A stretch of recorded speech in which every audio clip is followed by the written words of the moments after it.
عمائم زيفت من أجل دنيا، فيا بئس المعمم والعمائم.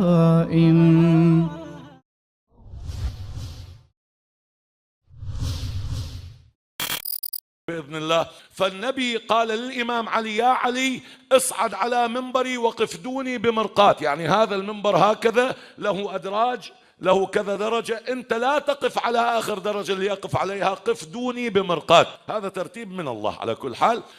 وقل وصح بالناس: قل أيها الناس أنا رسول الله إليكم، أنا رسول النبي إليكم. وقد قال أنقل لكم عن النبي أنه قال لي: ألا ومن عق والديه فلعنة الله عليه، ألا ومن أبق من مواليه فلعنة الله عليه، ألا ومن غصب أجيرا أجره فلعنة الله عليه. فقام له رجل في المسجد قال: يا أبا الحسن، لقد جئتنا بكلام موجز، قلت 3 كلمات موجزة، ألا تشرح لنا؟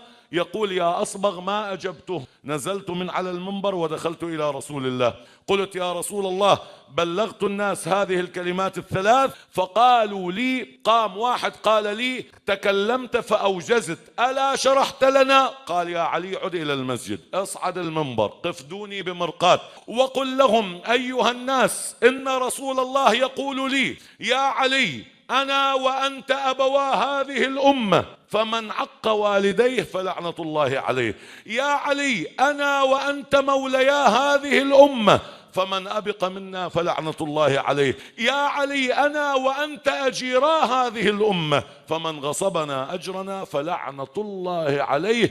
يقول بعد ذلك أمير المؤمنين: يا أصبغ، فصفقت بيدي وقلت: والله هذا مطلق الحق. أمير المؤمنين: يا أصبغ، فصفقت بيدي وقلت: والله هذا مطلق الحق. أمن يبدأ الخلق ثم يعيده، ومن يرزقكم من السماء